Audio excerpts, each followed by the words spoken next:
بسم اللہ الرحمن الرحیم۔ السلام علیکم ورحمۃ اللہ وبرکاتہ۔ بہت عرصہ پہلے ایک جگہ سیب کا ایک بہت بڑا درخت تھا، اور روزانہ ایک بچہ آ کر اس درخت کے ارد گرد کھیلا کرتا تھا۔ وہ بچہ اس درخت کی ٹہنیوں سے چمٹ چمٹ کر اس کی چوٹی پر چڑھتا، اس کے سیب کھاتا اور تھک کر اس کے سائے کے نیچے لیٹ کر مزے سے اونگتا۔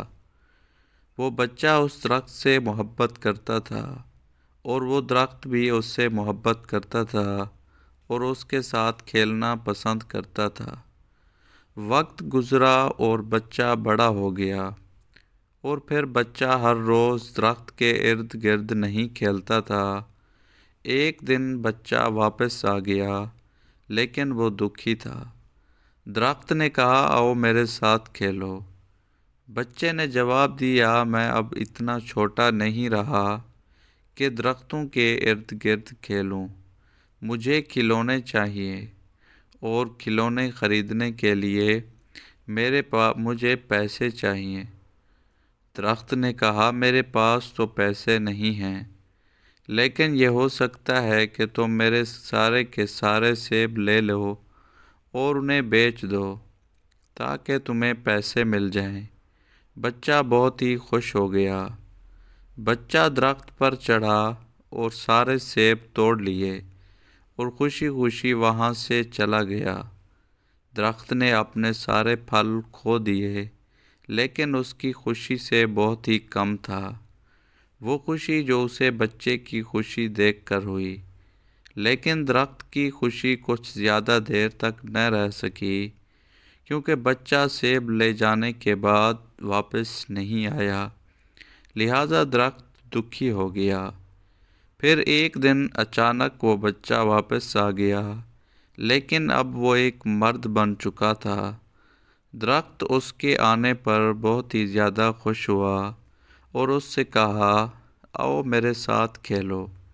بچے نے جواب دیا، میرے پاس کھیل کے لیے وقت نہیں، کیونکہ مجھے اپنی بیوی بچوں کے لیے کام کرنا ہے۔ مجھے ایک گھر چاہیے جو ہمیں تحفظ دے سکے۔ کیا تم میری مدد کر سکتے ہو؟ مجھے افسوس ہے، میرے پاس تو کوئی گھر نہیں، لیکن تم اپنا گھر بنانے کے لیے میری ٹہنیاں اور شاخیں کاٹ سکتے ہو۔ اس آدمی نے درخت کی ساری ہی ٹہنیاں اور شاخیں لے لی اور پھر خوشی خوشی چلا گیا۔ جس طرح وہ پہلے اس کے پھل لے کر چلا گیا تھا، درخت اس کو خوش دیکھ کر پھر سے بہت خوش ہوا، اور وہ ایک دفعہ پھر غائب ہو گیا اور درخت کے پاس واپس نہ آیا۔ درخت ایک دفعہ پھر اکیلا ہو گیا، دکھی ہو گیا۔ پھر ایک لمبے عرصے کے بعد گرمیوں کے ایک گرم دن میں وہ آدمی واپس آیا، اور درخت ایک دفعہ پھر خوشی کی انتہا کو چھونے لگا۔ اب شاید یہ میرے ساتھ کھیلے۔ آؤ میرے ساتھ کھیلو، درخت نے کہا۔ آدمی نے درخت سے کہا، میں اب بوڑھا ہو گیا ہوں اور چاہتا ہوں کہ کسی دریا میں کشتی رانی کرتے ہوئے کسی پرسکون جگہ میں جا پہنچوں۔ آدمی نے درخت سے کہا، کیا تم مجھے ایک کشتی دے سکتے ہو؟ درخت نے کہا، تم میرا تنا لے کر اس کی کشتی بنا لو، اس طرح تم اس کے ذریعے دور تک جا سکتے ہو اور خوش ہو سکتے ہو۔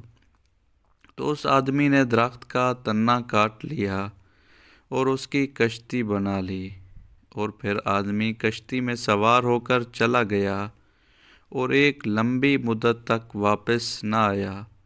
آخر کار دیر تک غائب رہنے کے بعد وہ آدمی واپس آیا۔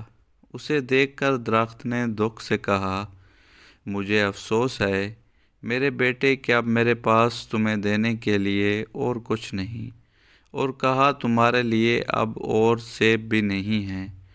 آدمی نے کہا، کوئی بات نہیں، اب میرے دانت بھی نہیں جن سے میں سیب کو کاٹ سکتا۔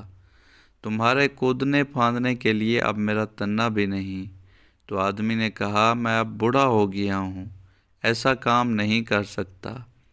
درخت نے کہا، میرے بیٹے، اب میرے پاس واقعتاً کچھ بھی نہیں جو میں تمہیں دے سکوں، اب صرف میری مرتی ہوئی جڑیں ہی بچی ہیں۔ درخت نے روتے ہوئے آنسو سے لبریز آواز میں کہا۔ آدمی نے کہا، اب مجھے صرف کوئی ایسی جگہ چاہیے جہاں میں سکون سے آرام کر سکوں۔ بہت اچھی بات ہے، بوڑھے درخت کی بوڑھی جڑیں تمہارے آرام کرنے کے لیے بہت اچھی جگہ ہیں۔ درخت نے کہا، آؤ میرے ساتھ بیٹھو تاکہ تم سکون پاؤ، آ جاؤ۔ آدمی درخت کے پاس آ بیٹھا۔ درخت پھر سے خوش ہو گیا، مسکرایا، اور اس کی آنکھیں آنسو سے بھری ہوئی تھی۔ کیا آپ جانتے ہیں یہ درخت کون ہے؟ یہ درخت آپ کے والدین ہیں۔ اپنے والدین کی قربانیوں کی قدر کیجیے۔ آپ ان کا حق تو کبھی بھی ادا نہیں کر سکتے، مگر ان کی خوب خدمت اور فرما برداری کیجیے تاکہ آپ کی دنیا اور آخرت سنور جائے انشاءاللہ تعالی۔